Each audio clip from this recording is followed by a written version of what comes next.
Assalamualaikum warahmatullahi wabarakatuh. Alhamdulillahilladzi khalaqal insan wa 'allamahul bayan. Asyhadu an la ilaha illallah wahdahu la syarikalah wa asyhadu anna Muhammadan 'abduhu wa rasuluh. Allahumma salli wa sallim wa barik ala Muhammadin wa ala alihi wa ashabihi wa man tabi'ahum bi ihsan ila yaumiddin. Amma ba'du fa ya ibadallah ittaqullah haqqa tuqatih wa la tamutunna illa wa antum muslimun. Ma'asyiral muslimin, jamaah Masjid As-Sabirin yang dirahmati Allah. Alhamdulillah, kita bersyukur kehadirat Allah Subhanahu wa taala setelah Ramadan. Kita di bulan Syawal.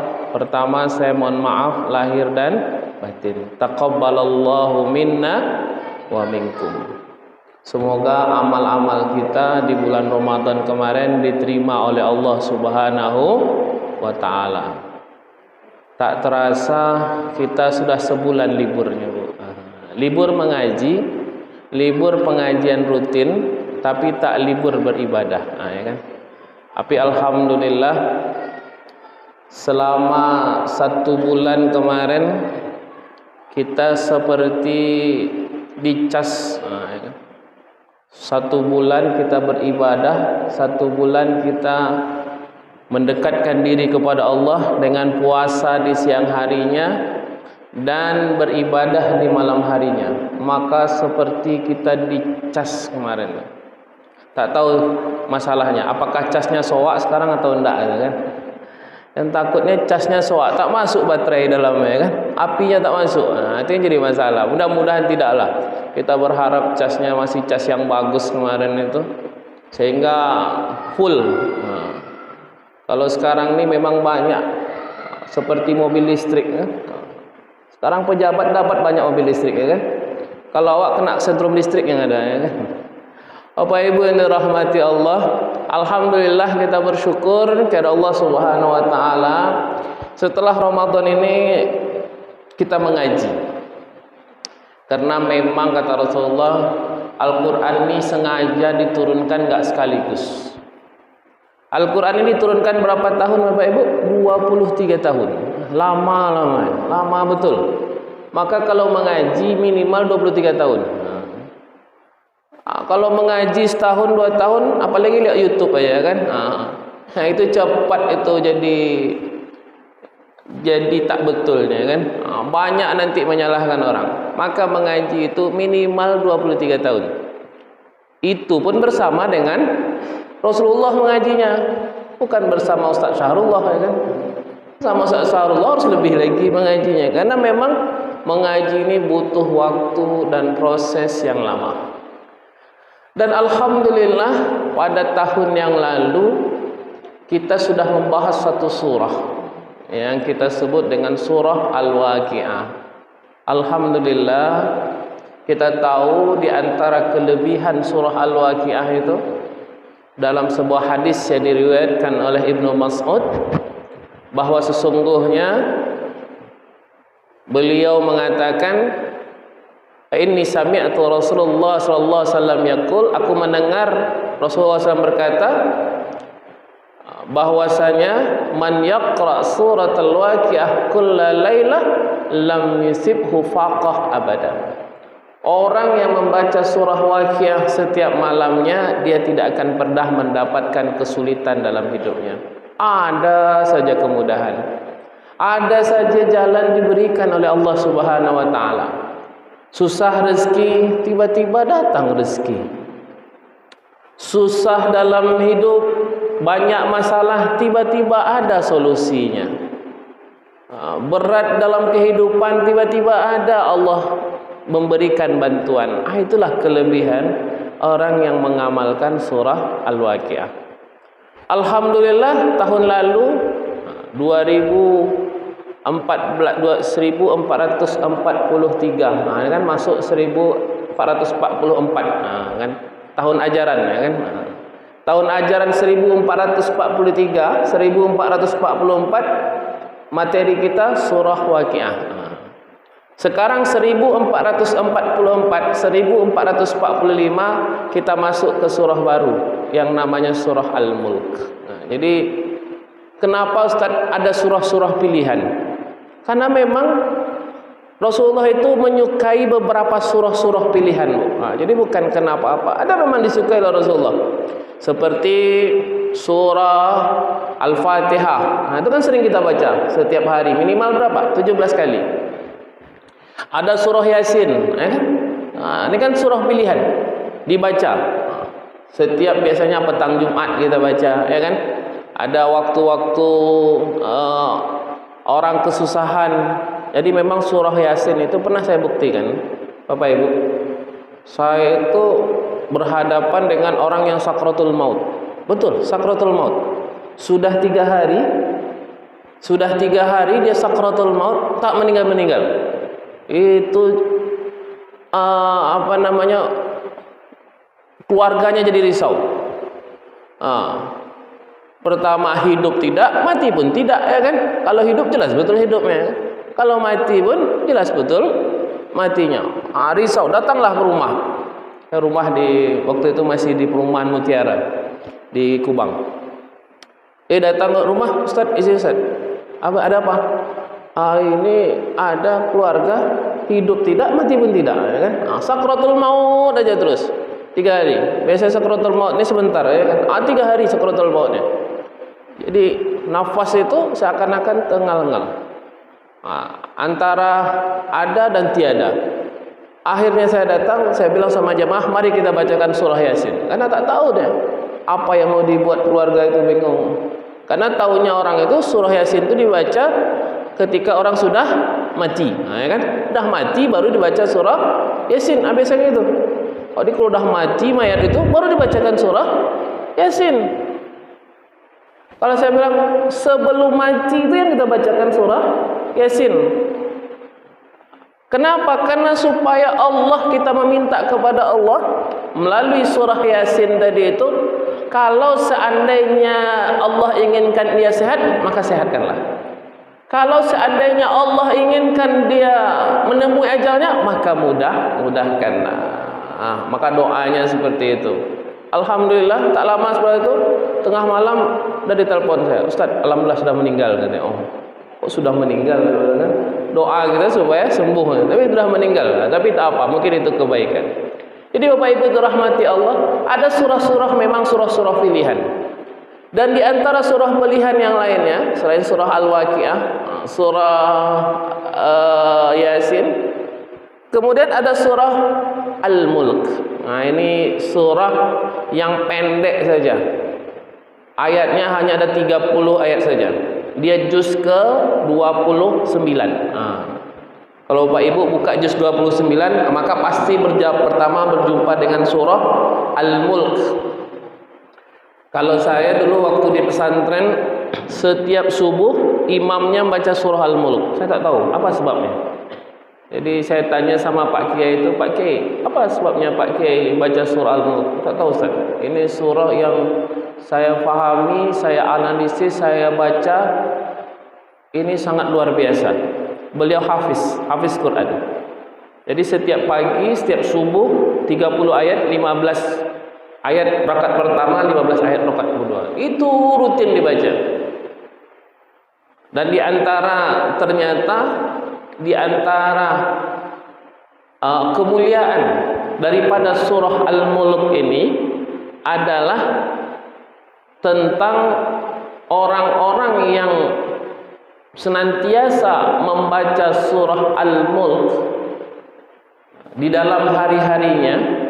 Orang-orang yang senantiasa membaca surah Al-Mulk ini adalah orang-orang yang akan diberikan syafaat di hari akhirat.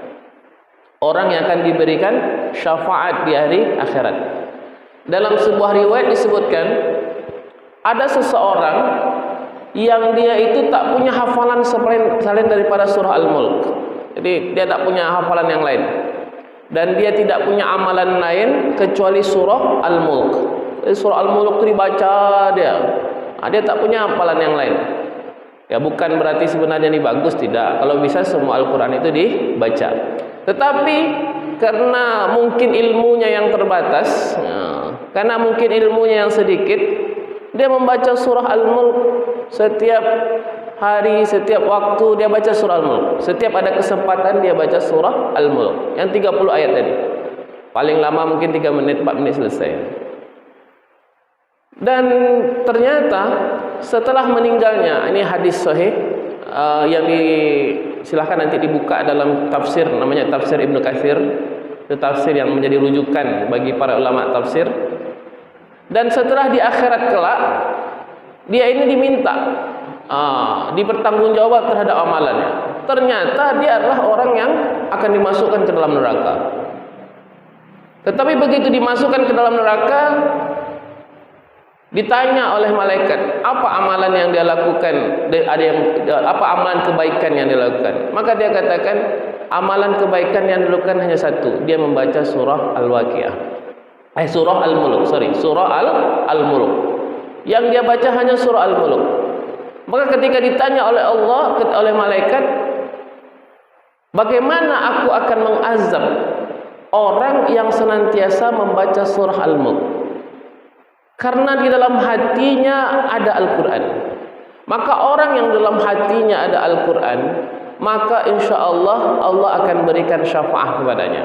Maka Bapak Ibu, orang yang membaca Al-Quran itu, maka insya Allah akan diberikan syafaat. Manusia ini hina. Contoh kita sajalah. Kertas yang kita di depan nih sebenarnya nggak ada harganya. Kertas ini tak ada harganya. Kenapa dia menjadi berharga? Karena dia ditulisi dengan Al-Quran. Di dinding kita ini Allah, ya kan? Kemudian ada Muhammad.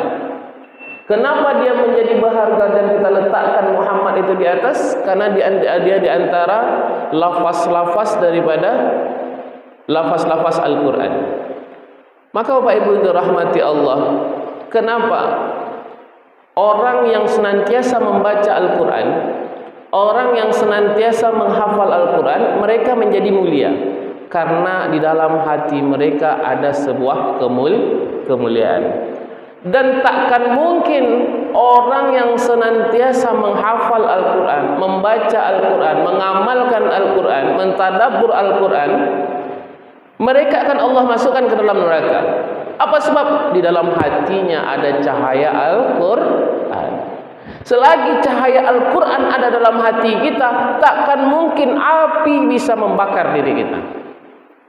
Orang yang senantiasa setiap harinya dia berusaha untuk mempelajari Al-Quran, hadir di Masjid Sobirin ini, belajar tafsir Al-Quran, belajar tentang surah Al-Mulk, bagaimana bisa Allah bakar dirinya dengan api neraka sedangkan dalam hatinya ada Al-Quran? Logika kita sajalah, takkan mungkin. Insya Allah kita yang senantiasa mempelajari Al-Quran ini, insya Allah akan diselamatkan daripada api neraka. Kenapa? Di dalam hati kita ada Al-Quran, di dalam jiwa kita ada Al-Quran.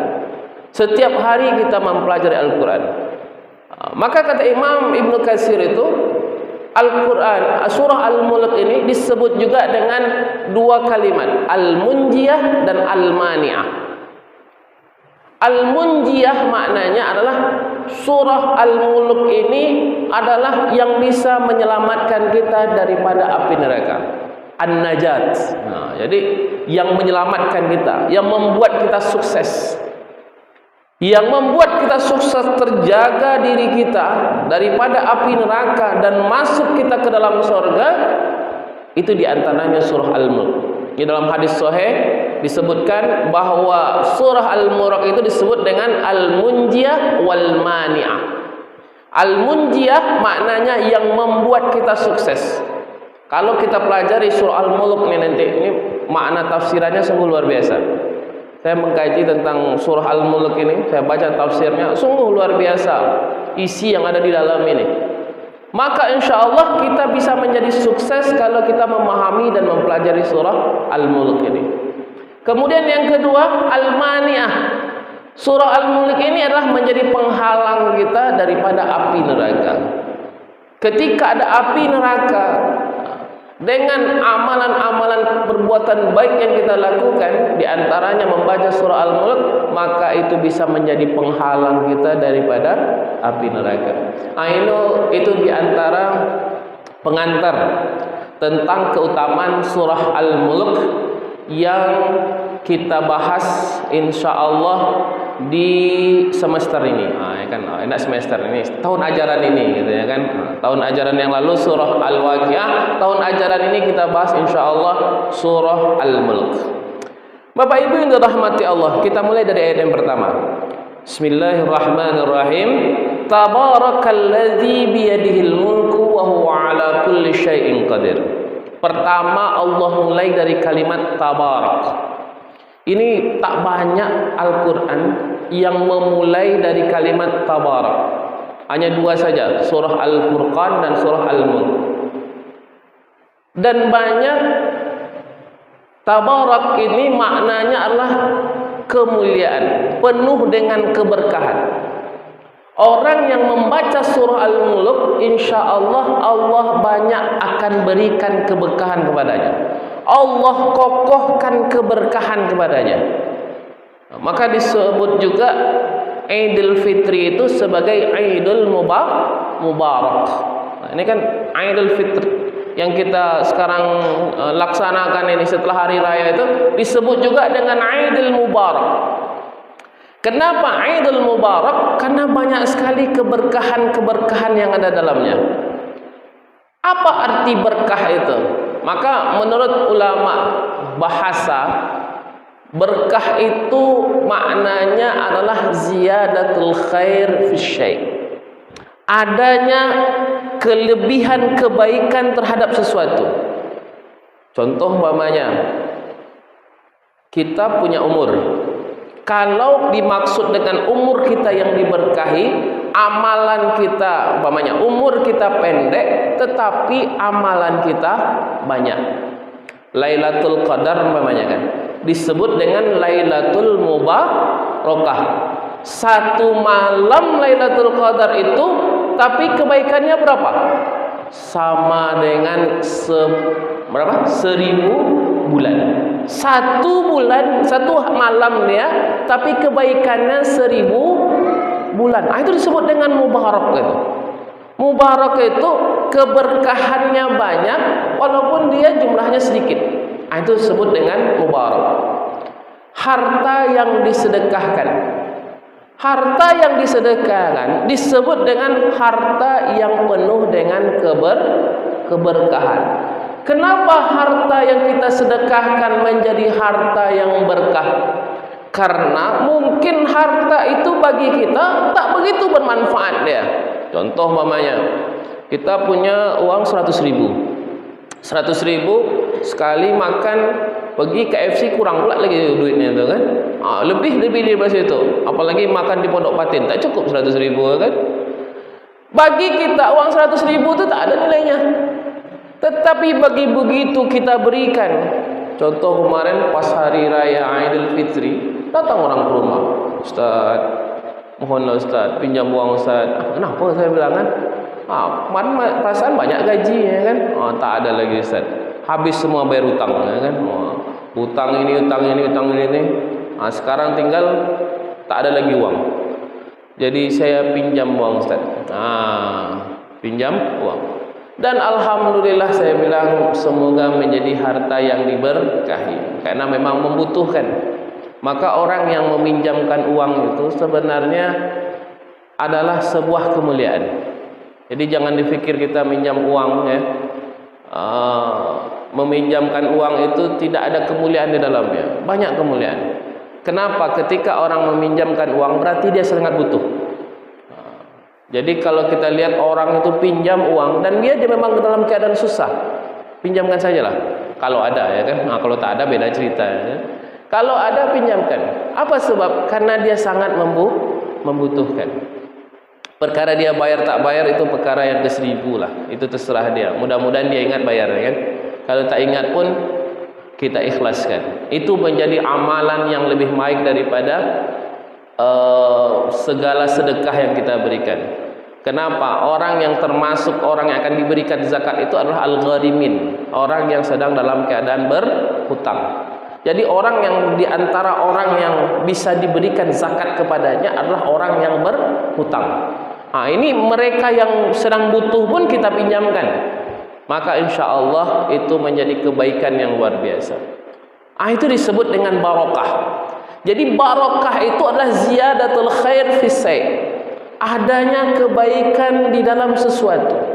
Ketika sesuatu itu menjadi sesuatu yang diberkahi, maka dia menjadi mulia. Contoh umpamanya Masjid Nabawi, Masjid Mekah, Ka'bah atau Mekah dan Madinah. Mekah dan Madinah adalah negeri yang diberkahi.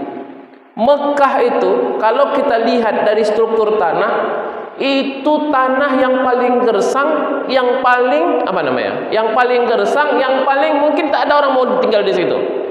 Kalau ibarat kalau di Indonesia ini tak tahulah di bukit mana gitu ya, yang tak ada kehidupan di situ, air pun susah, tetapi bisa menjadi negeri yang paling diberkahi.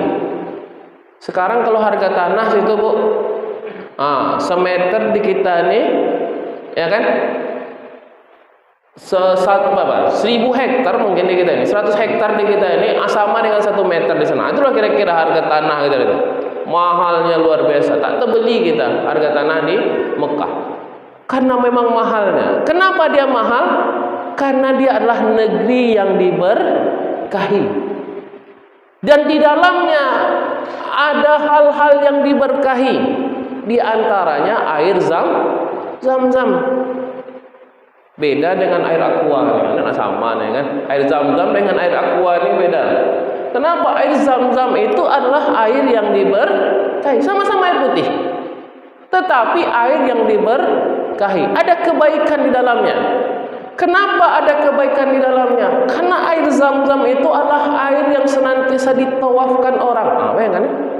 Jadi setiap hari orang di Mekah itu mentawaf, melakukan tawaf dan mengelilingi air Zam-Zam yang ada di bawahnya. Kalaulah setiap hari air itu dibacakan Al-Quran kepadanya, maka dia bisa menjadi air yang sangat mulia dan sangat luar biasa. Janganlah jauh-jauh. Bapak Ibu kalau yakin air ini, dalam hadis banyak disebutkan, ketika ada seorang yang sakit, kemudian orang membacakan Al-Quran, membacakan surah Al-Fatihah kepadanya. Dalam sebuah hadis sahih itu disebutkan, ada seorang pergi musafir, dia sampai di suatu kaum. Jadi sahabat itu pergi, dia berjalan sampai di suatu tempat. Kemudian satu tempat itu ada orang yang sakit di situ. Kemudian setelah dia sakit, maka dia melihat bahwa yang hadir, yang pergi perjalanan ini adalah sahabat orang yang soleh. Maka orang itu minta barokah kepada orang tersebut. Maka oleh sahabat ini diambil air, dibacakan surah Al-Fatihah, disuruh minum. Alhamdulillah langsung sembuh. Ini diantara keberkahan air. Itu yang membacanya satu orang bisa menyembuhkan orang sakit. Bayangkan Zam-Zam itu dibacakan oleh berapa orang? Ribuan orang. Ramadan saja kemarin katanya itu 3 juta orang lebih yang hadir di Masjidil Haram. Itu Ramadan saja. Belum lagi nanti besok haji ini kan. Ini haji ini kabarnya 3 juta orang, 2.500.000 orang yang hadir. Ini bagi yang belum bayar sekarang ini kan, karena katanya harganya akan naik ya. Itu orang yang hadir setiap harinya di Masjidil Haram itu, yang tawaf, yang ruku, yang sujud, yang membaca Al-Quran, itu jumlahnya ribuan, jumlahnya jutaan. Dan itu mereka membaca semua Al-Quran, sehingga apapun yang ada di dalamnya menjadi hal yang penuh dengan keberkahan. Apa saja yang ada di Mekah itu penuh dengan keberkahan. Maka kalau kita ingin berkah, banyaklah melakukan amal ibadah, banyak membaca Al-Quran, banyak rukuk, banyak sujud, maka insya Allah negeri itu menjadi negeri yang diberkahi, sama dengan Mekah dan Madinah. Maka masjid kita ini, Masjid As-Sabirin ini, ya kan? Kalau Masjid As-Sabirin ini ingin menjadi masjid yang diberkahi, maka banyaklah buat pengajian. Banyaklah di dalamnya membaca Al-Quran, banyaklah ibadah di dalamnya. Dicari strategi bagaimana ramai jamaah masjidnya. Ini alhamdulillah kemarin masjid solat subuh saya di Masjid Nur Yakin. Alhamdulillah rumah pandai. Di masjid lain juga ramai solat subuh. Dan insya Allah juga kita di Masjid As-Sabir ini pun akan ramai jamaahnya. Syaratnya satu. Syaratnya satu buat gulai kambing, soalnya ramai itu kan. Apa ibu dirahmati Allah? Karena itu pula gayanya sekarang Ustaz. Jadi saya subuh kemarin itu di Masjid Muawanah itu ramai betul.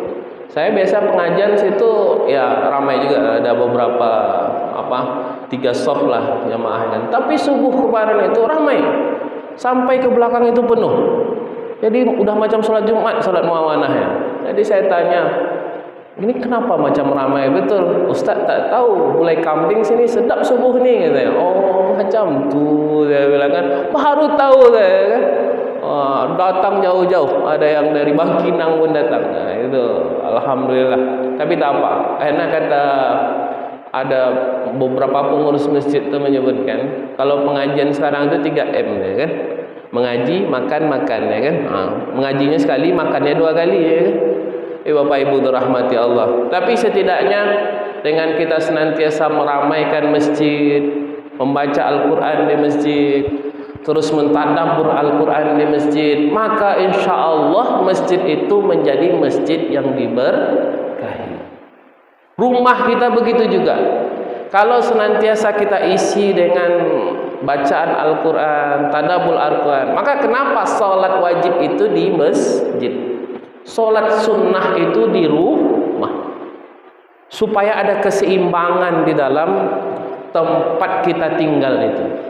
Sholat wajib dilaksanakan di masjid, kecuali tahiyatul masjid, masjidnya kan. Tetapi sholat sunnah dilaksanakan di rumah, qiyamul lail umpamanya kan, atau sholat duha, atau sholat-sholat sunnah lainnya kita laksanakan di rumah, supaya apa? Rumah kita pun terisi dengan kebaikan. Karena barokah itu apabila kita isi. Maka di dalam ayat berikutnya, tabarakalladzi biyadihil mulk, kemuliaan bagi Allah penuh dengan keberkahan. Maha mulia Allah dengan keberkahannya, yang di tangannya ada kekuasaan. Maka kekuasaan itu menjadi sangat penting sekali. Wa huwa ala kulli syai'in qadir, dan dia maha berkuasa atas segala sesuatu, dan dia maha kuasa atas segala sesuatu, mampu melakukan apapun. Maka Bapak Ibu dirahmati Allah, Imam Al-Izz Ibn Abdissalam itu menyebutkan bahwa sesungguhnya di antara sifat-sifat Allah yang harus kita miliki itu adalah sifat Al-Malik. Allah itu punya banyak sifat. Ada sifat Ar-Rahman, Al-Malik, Al-Qudus dan lain sebagainya. Sifat-sifat Allah yang mulia ini ada yang beberapa harus kita miliki. Apa di antara sifat mulia Allah yang harus kita miliki? Itu adalah sifat Al-Malik. Al-Malik ini artinya berkuasa. Al-Malik ini berarti adalah punya kekuasaan. Kalau kita punya kekuasaan, maka kita bisa berbuat. Contoh umpamanya di kampung kita diangkat menjadi RT, jadi RW, ketua masjid atau apa namanya. Kalau kita sudah punya kekuasaan, kita bawa orang kepada kebaikan. Di tempat kerja kita menjadi pimpinan. Ketika kita menjadi pimpinan, kita ajaklah bawahan kita kepada kebaikan. Maka kekuasaan kita ini menjadi kekuasaan yang diberkahi. laki-laki. Begitu juga kita sebagai pemimpin, sebagai kepala rumah tangga. Bapak, ibu adalah kepala rumah tangga. Saya kepala rumah tangga. Maka saya sebagai pemimpin harus memastikan anak-anak dan keturunan harus sesuai dengan apa yang Allah inginkan, bukan apa yang saya inginkan. Kalau saya inginkan mungkin nafsu kita, saya ingin anak ini menjadi dokter lah, menjadi insinyur lah, menjadi orang kaya lah, biar mudah dalam hidupnya. Tetapi yang Allah inginkan, anak ini adalah anak yang mulia. Mulia dengan apa? Mulia dengan Al-Quran. Maka sebagai pemimpin kita di dalam rumah tangga itu, pertama yang harus kita pastikan bahwa anak dan keluarga kita semuanya adalah orang-orang yang ahli Al-Quran, ahli memahami agama. Ketika dia sudah sesuai dengan kehendak Allah, sesuai dengan apa yang diperintahkan oleh Allah, maka insya Allah dia akan menjadi mulia. Kalau anak ini sudah setiap hari diajari agama, setiap hari dihafalkan, mereka menghafal Al-Quran, setiap hari dia mempelajari Al-Quran, maka insya Allah dia akan menjadi mulia dengan sendirinya. Kenapa? Kemuliaan Al-Quran berada dalam dirinya. Jadi Bapak Ibu dirahmati Allah, dengan kekuasaan kita, kalau dia menentang tak apa, tetapi terus kita sabar untuk membinanya. Maka mengajarkan anak salat itu harus betul-betul sabar.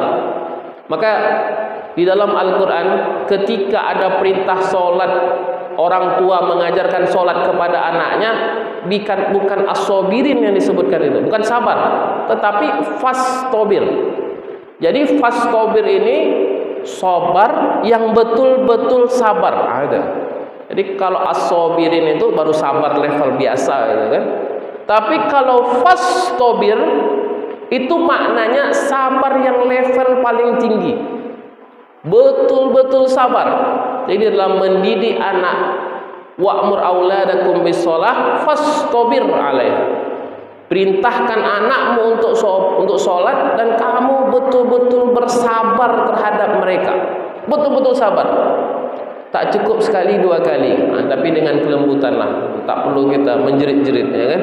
Dengan kelembutan kita aja. Maka kalau ada anak-anak kecil, dia sudah biasa ke masjid, ini sebenarnya luar biasa.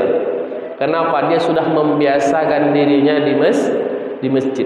Dia sudah membiasakan dia aktivitasnya di masjid. Walaupun setelah selesai sholat mereka sudah pergi kemana, nanti isya datang lagi, sholat di masjid lagi, subuh di masjid lagi, maka insya Allah dia sudah terbiasa hatinya dengan masjid. Karena menyuruh anak ini ke masjid, apalagi zaman sekarang ini dahsyat luar biasa, betul-betul berat. Kenapa? Karena anak itu lebih suka di kamarnya ketimbang di luar daripada rumah. Jangankan di dalam rumah, di luar rumah pun tak suka dia. Paling suka di mana? Dalam kamar. Anak itu kalau udah masuk kamar tak keluar-keluar itu.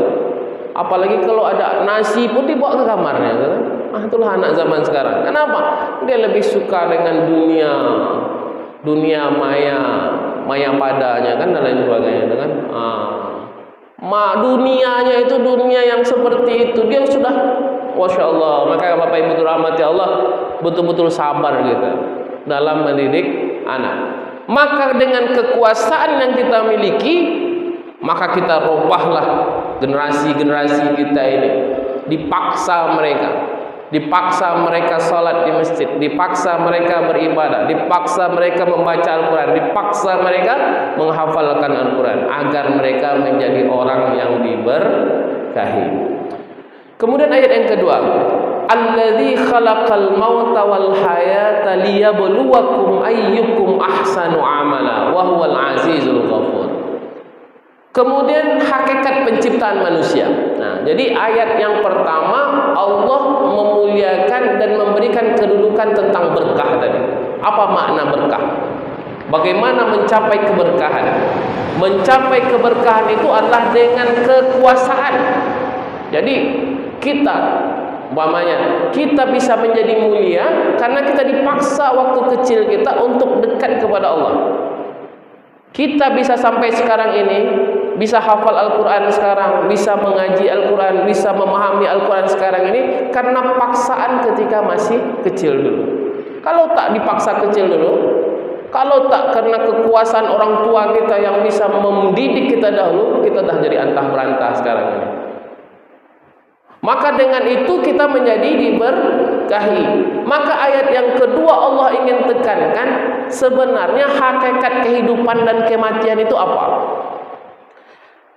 Maka ayat kedua, alladzi khalaqal mauta wal hayata, yang telah menciptakan kematian dan kehidupan. Allah ciptakan mati dan hidup. Jadi awalnya kita semua ini mati, tak ada. Hakikatnya tak ada. Kemudian Allah adakan.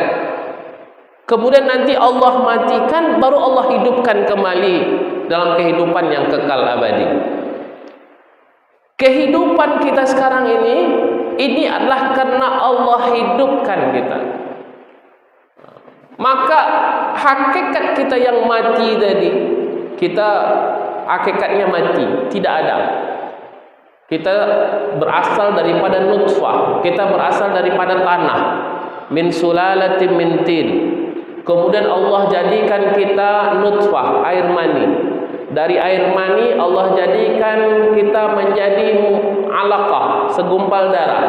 Dari alaqah Allah jadikan kita mudghah, segumpal daging. Dari segumpal daging kita dijadikan tulang belulang kepada kita, izama, fakasawna izama lahma. Kemudian tulang belulang itu dibungkus lagi dengan daging. Daging tadi fa'ansha'nahu khalqan akhar. Ada 7 tahapan penciptaan manusia sampai kita hidup. Jadi Bapak Ibu, sampai kita sekarang hidup ini ada 7 tahapan baru sampai kita hidup. Sampai Allah tiupkan ruh kepada kita. Prosesnya panjang. Ini disebutkan detail di dalam Al-Quran, bahwa kita tercipta dari tanah, kemudian kita berproses menjadi hidup. Ada proses yang panjang sehingga kita hidup. Dari mati Allah hidupkan sehingga kita hidup sekarang ini. Apa tujuannya Allah ciptakan kehidupan dan kematian? Liyabluwakum ayyukum ahsanu amalan. Allah ciptakan kita hidup dan mati ini untuk menguji siapa, liyabluwakum ayyukum ahsanu amalan, untuk menguji siapa yang paling baik di antara kamu amalannya. Allah lihat saja. Maka dalam kehidupan ini kan sebenarnya intinya hakikatnya adalah ujian. Kita ujian terus, setiap hari ini ujian, tidak habis-habis. Dari satu ujian ke ujian yang lain. Jangan dikira kesenangan itu adalah bukan ujian. Kesenangan itu adalah ujian yang terberat. Contoh setelah hari raya ini kan. Setelah hari raya ini ujian buat kita. Mampu tak puasa kita Syawal nih kan? Ini dah mau habis Syawal lagi kan? Saya pun baru 3 hari baru dapat puasa Syawal. Ini hari ketiga ini. Karena ini adalah ujian, betul-betul ujian. Banyak cobaannya. Baru nak mulai puasa baru sampai jam 10 ditelepon sama Pak Rektor. Pak Ustadz, datang ke rumah ya kan? Makan lontong. Payah pula kita mau nolak kan? Kemarin udah mau niat puasa. Selesai pengajian datang Pak Ahmad. Pak Ustaz, kita sarapan pagi dulu. Macam mana nak nolak ya kan? Ada gulai kambing situ. Allah. Ujian. Semua jangan dipikir bahwa kenikmatan yang kita rasakan setelah hari raya ini tidak ujian. Ini ujian. Ujian bagi kita. Seberapa mampu kita bisa berbuat baik. Seberapa mampu kita bisa menghasilkan kebaikan.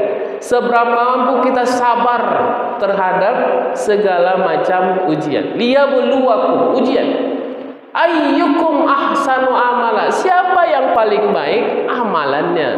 Siapa yang paling mulia? Kita ingin seperti para sahabat Rasulullah SAW. Kita ingin seperti para ulama. Umurnya pendek tetapi keberkahannya banyak. Buya Hamka, sekarang lagi viral itu filmnya, ya kan? Buya Hamka. Saya pun belum nonton juga, ya kan? karena tak ada yang belikan tiket, ya kan? Buya Hamka di antara sosok ulama yang jarang di Indonesia kita ini. Ulama yang luar biasa. Seorang ulama yang teguh kepada pendiriannya. Berasal dari negeri kita ini. Dan konon kabarnya beliau itu sangat senang pergi ke di Riau, ke Medan, ya. Beliau itu sampai ke beberapa daerah di Riau ini. Beliau adalah orang yang sungguh luar biasa. Ujian demi ujian beliau hadapi setiap harinya. Ketika di zaman Bung Karno, beliau tokoh Masumi. Beliau dari organisasi Muhammadiyah. Beliau sangat teguh kepada pendiriannya. Sehingga ketika itu beliau sangat menentang dengan rezim yang ada ketika itu. Padahal beliau diiming-imingi dengan jabatan yang tinggi. Karena tahu bahwa Buya Hamka ini adalah tokoh yang dekat sebenarnya dengan Bung Karno. Karena Buya Hamka dengan Bung Karno adalah bersahabat dari sejak mudanya. Dengan Bung Hatta, dan Buya Hamka berasal dari negeri yang mayoritas negeri yang penuh dengan tokoh-tokoh alim, ulama, cerdik pandai di Sumatera Barat sana. Tapi Buya Hamka mengingat bahwa kehidupan ini adalah ujian. Sehingga beliau ketika diimingi jabatan dan melihat ketika itu antara agama dan komunis disatukan. Sekarang pun kita tak tahu antara agama dan komunis ini udah dekat-dekat juga macamnya, kan? Maka beliau menentang. Beliau rela, bahkan sampai diceritakan itu Siti Rahma itu, istrinya beliau itu sampai susah hidupnya karena semua hartanya diambil oleh negara. Uang-uangnya, beliau itu banyak menghasilkan karya luar biasa. Semuanya diambil oleh negara, tidak diberikan kepadanya, sehingga habislah semua hartanya. Tetapi beliau dengan hebatnya luar biasa mampu bertahan, sehingga Soekarno sendiri minta maaf kepada beliau karena ketulusan dan hati beliau. Tetapi beliau adalah orang yang luar biasa yang menyolatkan Bung Karno ketika matinya itu pun, ketika sholat jenazah itu diminta oleh Bung Karno, yang menyolatkannya adalah Buya Hamka. Begitu masa Soeharto pun begitu.